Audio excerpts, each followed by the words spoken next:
नमस्ते बच्चों, आज हम सर्वनाम के बारे में जानेंगे। सर्वनाम को अंग्रेजी में प्रोनाउन कहते हैं। परिभाषा: संज्ञा के बदले में आने वाले शब्दों को सर्वनाम कहते हैं। जैसे सुभाष एक विद्यार्थी है, वह रोज स्कूल जाता है, उसके पास सुंदर बस्ता है, उसे घूमना पसंद है। इन सभी वाक्यों में सुभाष के बारे में ही कहा गया है, लेकिन सुभाष का नाम का प्रयोग हर वाक्य में नहीं किया गया है। नाम के बदले में वह, उसके, उसे इन शब्दों का प्रयोग किया गया है। इन्हीं शब्दों को कहते हैं सर्वनाम। सर्वनाम के 6 भेद होते हैं: पुरुषवाचक सर्वनाम, निश्चयवाचक सर्वनाम, अनिश्चयवाचक सर्वनाम, प्रश्नवाचक सर्वनाम, संबंधवाचक सर्वनाम, निजवाचक सर्वनाम। पुरुषवाचक सर्वनाम: जो सर्वनाम बोलने वाले, सुनने वाले या जिसके विषय में कुछ कहा जाए, ऐसे किसी अन्य व्यक्ति का ज्ञान कराए, वे पुरुषवाचक सर्वनाम कहलाते हैं। इसके 3 भेद होते हैं: उत्तम पुरुष, मध्यम पुरुष, अन्य पुरुष।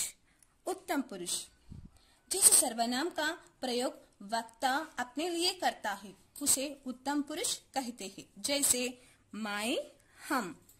मध्यम पुरुष: वक्ता जिस सर्वनाम का प्रयोग श्रोता के लिए करता है, उसे मध्यम पुरुष कहते हैं। जैसे तू, तुम, आप।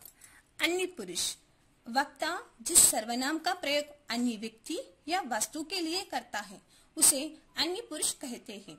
जैसे वह, वे, यह, ये। और कुछ उदाहरण भी देख लीजिए। मैं एक लड़का हूँ, हम दोस्त हैं, तुम सुंदर हो, वे बच्चे हैं, यह एक किताब है।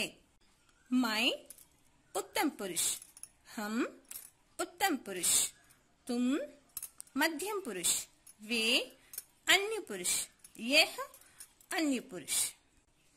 निश्चयवाचक सर्वनाम: उन शब्दों को निश्चयवाचक सर्वनाम कहते हैं जिनसे किसी निश्चय वस्तु का ज्ञान होता है। इन वाक्यों में कहा भी संदेह नहीं रहता है। जैसे भारत देश हमारा है, यह मेरी पुस्तक है, वह मेरी पेन है। अनिश्चयवाचक सर्वनाम: जिन शब्दों से किसी वस्तु का अनिश्चय या संदेहपूर्ण ज्ञान हो, उन्हें अनिश्चयवाचक सर्वनाम कहते हैं।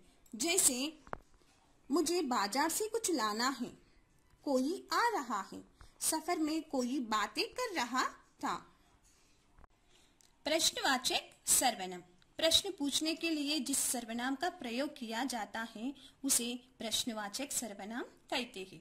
जैसे आपने क्या खाया है, यह कौन आ रहा है, तुम क्या करते हो, देखो तो कौन आया है।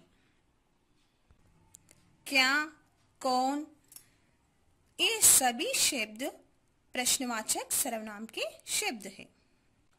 संबंधवाचक सर्वनाम: जो शब्द एक शब्द का दूसरे शब्द के साथ संबंध जोड़ते हैं, उन्हें संबंधवाचक सर्वनाम कहते हैं। जैसे जैसी करनी वैसी भरनी, जो सोवेगा सो कोवेगा, जो जागेगा सो पावेगा, जैसा बोओगे वैसा काटोगे। निजवाचक सर्वनाम: जो सर्वनाम अपने ही लिए प्रयुक्त होता है, उसे निजवाचक सर्वनाम कहते हैं। जैसे मैं अपने कपड़े स्वयं धो लूंगा, मैं वहां अपने आप चला जाऊंगा, मैं अपने पढ़ाई अपने आप करूंगा, मैं अपने घर जा रहा हूँ। इन सभी वाक्यों में अपने बारे में ही दिया गया है। बच्चों, आप सभी को सर्वनाम के बारे में समझ में आया है ना? अब आप कुछ सर्वनाम शब्द चुनकर लिखिए। धन्यवाद।